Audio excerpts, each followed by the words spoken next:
Ако убиеш 5 си криминалац, ако ликвидираш 10 си мафияш, а ако унищиш 25 вече си институция. Това е най-популярната реплика, приписана на страховития сръбски мафиоз Сретен Йосич, сочен за един от най-влиятелните и безмилостни мафиотски босове в Европа. Неговата история е сплетена из български конци. Подобно на нашенските мутри, и той е продукт на местната държавна сигурност, с тази разлика, че при него мащабите са много по-големи. Преди да продължим с това видео, искам да ви напомня да се абонирате към канала ми и да активирате камбанката. Това отнема само секунда, но влияе изключително много върху развитието ми с тази платформа. Благодаря! В света на организираната престъпност някои имена носят печална слава. Днес ще разкрием историята на една такава фигура. Неговото пътуване се простира из Европа, изпълнено с живот, определен от власт, бруталност и убийства. Сретен Йосич, известен в подземния свят и като Йоц Амстердам, е роден преди 62 години в тогавашна Югославия, днешна Сърбия. Информацията за неговата младост не е широко известна и не се намира с прост Google Search. След като завършва училище, известно време служи в армията, но скоро се обявява за антикомунист, което не е било добра идея по време на югославския комунистически режим по това време, ма той си знае. След дълго дезертира от армията и заминава за Австрия, популярна дестинация за повечето югославски гангстери по простата причина, че там статутът им е на политически бежанци. Не губи много време в търсене на честна работа и бързо успява да се установи сред югославските гангстери в Австрия. През този период те са били добре установени, занимавайки се основно с по-малки престъпления, но дейността им се разширява с времето. Основните им операции включват кражби, изнудване и контрабанда. Докато австрийската полиция разследва убийството на 3 полицаи по това време, те стигат и до Йосич, като един от заподозрените, макар реално да нямат убедителни доказателства. Усещайки жегата, той решава да напусне Австрия и да замине за Германия. Със статута си на изгряващ гангстер, той бързо се свързва с двама видни югославски престъпници, които вече живеят там, а именно Любомир Магаш, определен от някой за сръбския кръстник, и Желко Режнатович Аркан, който става много по-популярен в последствие. Истинската му криминална кариера процъфтява в Нидерландия, откъдето идва и прякорът Йоц Амстердам. Под покровителството на Аркан, който по това време все още не е станал този известен военачалник и криминален бос, Йосич и Аркан участват в няколко въоръжени грабежа, но както можете да се досетите, грабежите не са дългосрочен начин за печелене на пари, а и са много рискови. Затова Йосич се присъединява към югославската банда, ръководена от Любинко Бечирович Дуя, и се включва в по-сериозни криминални дейности. Тази банда е наречена Белградската група. Година по-рано Дуя също е пристигнал от Германия и вече бил утвърден на наркопазара в Амстердам. Йосич първо започва като негов бодигард, след това става негов довереник и в крайна сметка поема ролята на заместник в югогангстерския синдикат. Бечирович придобива репутацията на човек, който елиминира всеки, който му се противопостави на наркопазара, нещо, което самия Йоца също усвоява като прием от своя ментор. Освен това, той предлага допълнителна услуга – извършване на убийства по поръчка срещу заплащане. И в нормалния ред на нещата, там където има замесени наркотици, има и разпределяне на пазара.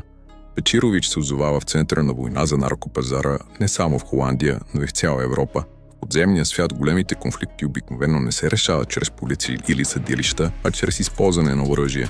В този случай Бечирович намира смъртта си през 1986. След неговата смърт, Сретен Йосич заема неговата позиция и получава прозвището Йоц Амстердам. Йосич, наследявайки каналите от Южна Америка и вече ръководейки югомафията там, решава, че е време да разчисти сметките си с конкуренцията. Предполага се, че той издава заповедта да бъде убит един от холандските криминални босове, Лаас Бруинсма, който загива през 1991.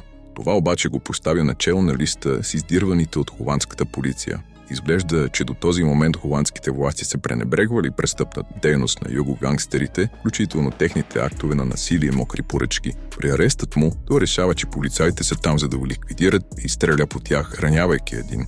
Преди да бъде осъден обаче, той бяга в Румъния, където няма нужда от климатизация и продължава да развива своята империя оттам. В този момент получава покана от бившия сръбски лидер и военен престъпник Слободан Милошевич.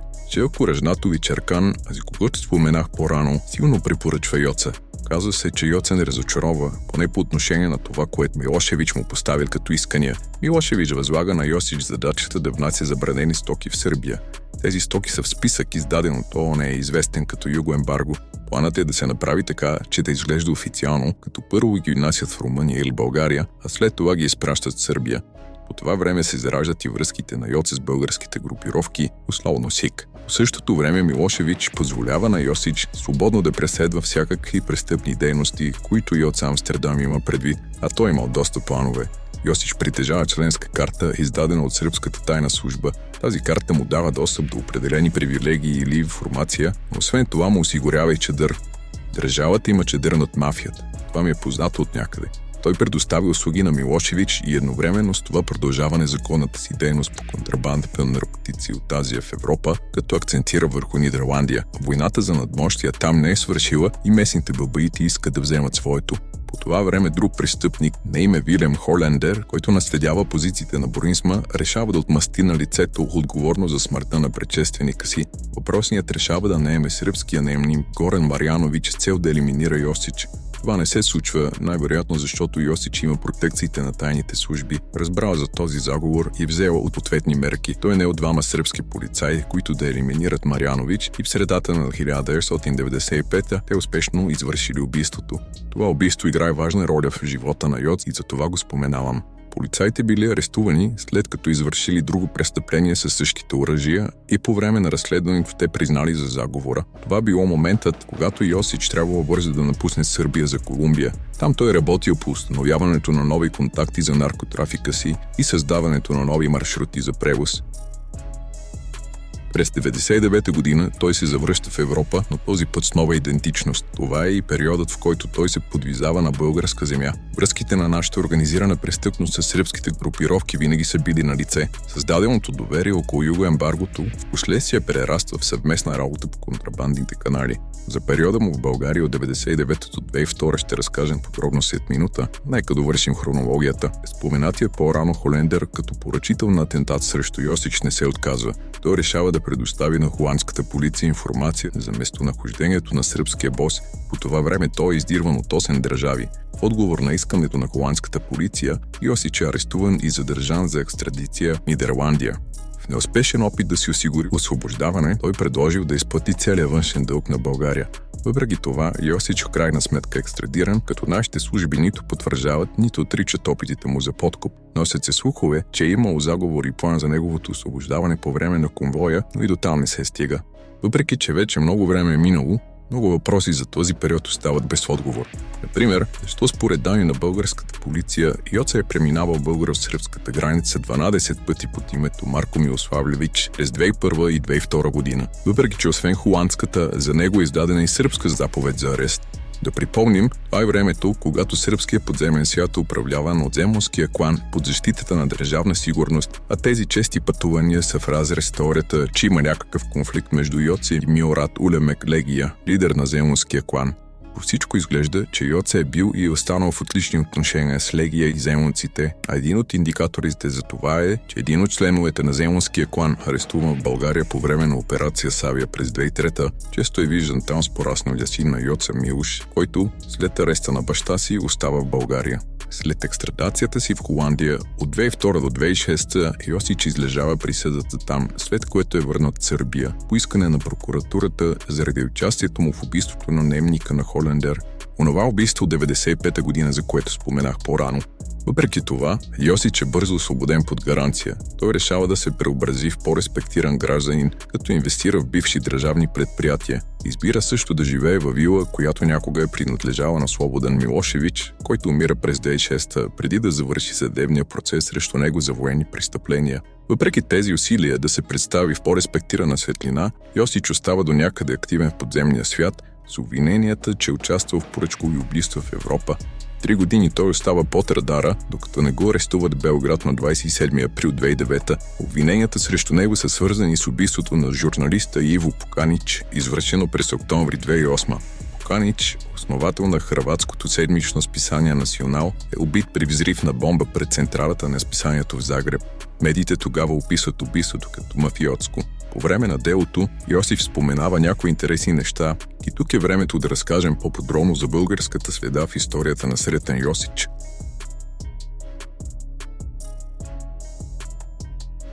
Годината е 2009. Българите са свикнали с високи температури през пролета, но София в последно време е изложена на многократен топлинен удар. Две предизборни кампании се развиват паралелно в жестока горещина. Изборите за Европейски парламент, вторите поред в историята на България, ще се проведат на 7 юни, а в началото на юли ще бъдат и парламентарните избори на национално ниво. Кампанията е в буквалния смисъл мръсна. Контейнери преливат поради стачка на бокучиите, чието синдикат е близък до управляващите социалисти, което е насочено срещу кмета Бойко Борисов, кандидат на десния център. Обаче допълнителен елемент на мръсотия дойде този път неочаквано от окръжния съд в Белград, благодарение на Сретен Йосич и делото срещу него. По време на съдебния процес Йосич заявява две неща, които никой не очаквал да каже. Първото, че от 2 години живее в бившата вила на Милошевич в елитен белградски квартал, има 2 джипа и бронирано Ауди и освен това издържа 5 деца, всичко това с официален месечен доход от 600 евро. Освен че живее в сараите на Милошевич, на това заседание Йосич направи с друго скандално разкритие, като каза, че докато е бил в България, е бил покровителстван от българските служби Бойко Борисов, който по това време е главен секретар на МВР, и бизнесмена Николай Гигов. Гигов, освен президент на Локо София, е оръжеен търговец. Йоца открито заявява, че неговият основен домакин и защитник по време на многодишния му престой в България е бил именно Бойко Борисов. Като се има предвид, че Йосич от двучасово изказване спомена и много други хора, почти никой в Сърбия не обърна внимание на тези думи, но в България, където предизборната кампания тъкмо започваше, те прозвучаха като бомба. Николай Гигов не оспорва познанството си с Йоца. Той потвърждава, че го познава, но твърди, че не е знаел истинската му самоличност и че е разговарял с него само за футбол. Борисов с огорчение отрича всякакво сътрудничество с Йосич, посочвайки, че именно той, като главен секретар на МВР, е организирал ареста и екстрадирането му в Холандия. Противниците на Борисов обаче веднага видяха възможност да ударят по рейтинга му. Беше сформирана комисия с цел да разследва връзката между Йосич и Борисов, но някак си това не доведе до някакъв резултат.